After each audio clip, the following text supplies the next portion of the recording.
بسم الله الرحمن الرحيم. السلام عليكم ورحمة الله وبركاته. حلبان كدولة فدرالك الصومالي عبد الحكيم معلن أحمد حلبان هذا دولة القلمدوق يو قدوميها الدقمدة يا قبلها قروح قبضان يو معلن كان معلومها سدحنا مع الموضة برنامج كان لسه وذي ويلش كاميرا معنا ذا غفر لا تنسى عن الجو وشغلنا لفظ دينا دمان. السلام عليكم ورحمة الله وبركاته.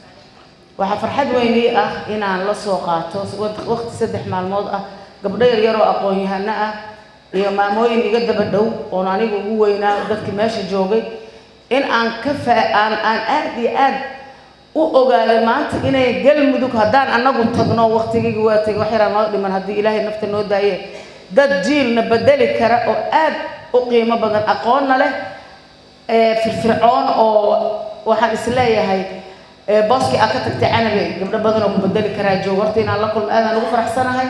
waxaan kaloo ku faraxsanahay in madaxdayadii nagu matalaysa reer galmudug haddaan nahay dowladda federaalka ay isku xilqaamayaan inay waqti walba iyo juhdi walba ay soo geliyaan inay nala joogaan.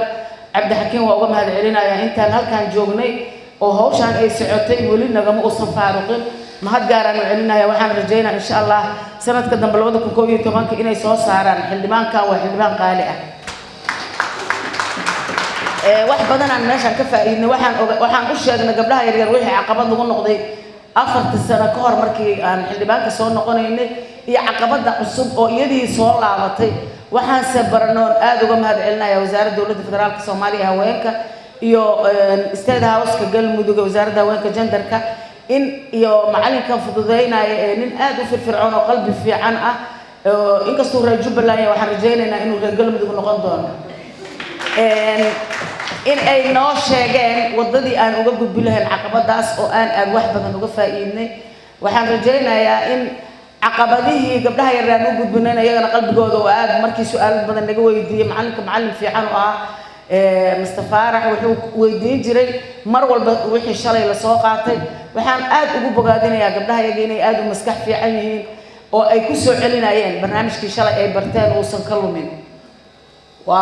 galmudug waxay ku taalaa bartamaha Soomaaliya waa meel dadkeedu aad u firfircoon dadkii dowladnimada Soomaaliya iyo xorriyadii dumar iyo ragba keenay ayaa ka dhashay. madaxda Soomaaliya ku matasha hadda madaxda sare waxay ka soo jeedaan galmudug.